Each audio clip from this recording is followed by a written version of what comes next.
সম্মানিত উপস্থিতিবৃন্দ, একজন রাজনৈতিক কর্মী হিসাবে আমি নিজের অভিজ্ঞতা থেকে বলতে পারি যে বিচার বিভাগকে কিভাবে নিয়ন্ত্রণ করা হয়েছিল বিগত স্বৈরাচারের সময়। আমি, আমার মা, আমার পরিবার, আমরা এই বিচার বিভাগের নির্যাতনের ভিতর দিয়ে আমরা গিয়েছি। প্রিয় সহকর্মীবৃন্দ, একজন মানুষ হিসাবে, একজন রাজনৈতিক কর্মী হিসাবে আমার সর্বোচ্চ চেষ্টা থাকবে যে কোনো মূল্যে বিচার বিভাগের যে স্বাধীনতা সেটিকে নিশ্চিত করা। কারণ আমি নিজে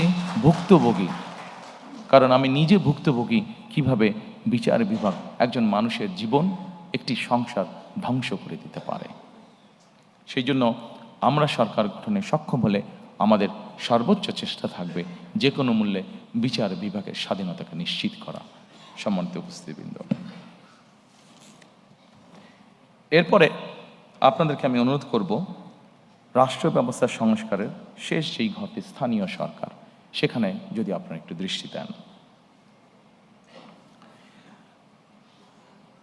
সম্মানিত উপস্থিতিবৃন্দ, বিএনপি বিশ্বাস করে স্থানীয় সরকার হলো গণতন্ত্র এবং উন্নয়নের প্রাণ কেন্দ্র।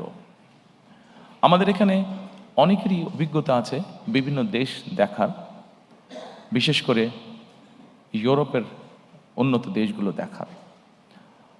আমি নিজেও অনেক দিন ইউকেতে থাকতে বাধ্য হয়েছি। আমি সেখানে যতটুকু দেখেছি, আমার যতটুকু অভিজ্ঞতা হয়েছে, যে স্থানীয় সরকার বলতে যেই সরকারটিকে বোঝায়, এটিকে যদি আমরা স্বাধীনভাবে কাজ করতে দিতে সক্ষম হই, এটিকে যদি আমরা একটি প্রাতিষ্ঠানিক রূপ হিসেবে ধীরে ধীরে গড়ে তুলতে পারি, তাহলে দেশের অনেক সমস্যার সমাধান করা স্থানীয়ভাবে সম্ভব হবে। দুঃখজনকভাবে হলেও আমাদের দেশের টেকনাফের একজন মানুষকে বা তেঁতুলের একজন মানুষকে অনেক সময় ঢাকায় আসতে হয় বিভিন্ন কাজে, ছোট্ট একটি কাজে হয়তো তাকে ঢাকায় আসতে হয়। কিন্তু আমরা যদি ধীরে ধীরে স্থানীয় সরকার এটিকে যদি আমরা ধীরে ধীরে শক্তিশালী করে গড়ে তুলতে পারি, তাহলে অবশ্যই এমনও পরিস্থিতি দাঁড়াবে যে কোনো একটি মানুষকে তার প্রয়োজনের জন্য, ছোটোখাটো প্রয়োজনের জন্য হয়তো ঢাকায় আসার প্রয়োজন হবে না, সে স্থানীয়ভাবেই তার সমস্যার সমাধান করতে পারবে। শুধু তাই নয়, স্থানীয় সরকারটিকে যদি আমরা শক্তিশালী করতে পারি, তাহলে আমরা গণতন্ত্র নিয়ে যেই কথা বলছি, গণতন্ত্রের ভিত্তিটাকে শক্তিশালী করার জন্য যেই কথাটা বলছি, সেটিও করতে আমরা সক্ষম হব। কারণ জবাবদিহিটা স্থানীয় পর্যায় থেকে তৈরি হবে। জবাবদিহিতা যখন স্থানীয় পর্যায় থেকে তৈরি হবে, মানুষের জীবনমান উন্নয়ন হতে তখন বাধ্য, দুর্নীতি কমে আসতে তখন বাধ্য, প্রকৃত উন্নয়ন বলতে যা বোঝায়, আইন শৃঙ্খলা বলতে যা বোঝায়, সকল কিছু তখন ধীরে ধীরে ভালোর দিকে এগোতে থাকবে।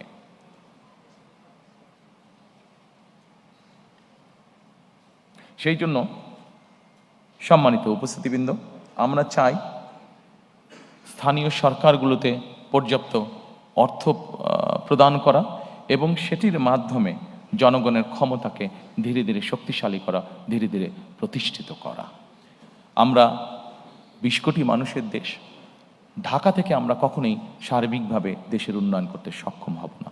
আমাদেরকে যে কোনো মূল্যে অবশ্যই চেষ্টা করতে হবে যাতে করে আমরা স্থানীয় সরকারকে শক্তিশালী করতে পারি, জবাবদিহিতা তৈরি করতে পারি এবং লোকাল যেই সমস্যাগুলো আছে সেগুলো যাতে স্থানীয় পর্যায়ে আমরা ধীরে ধীরে সমাধান করতে পারি।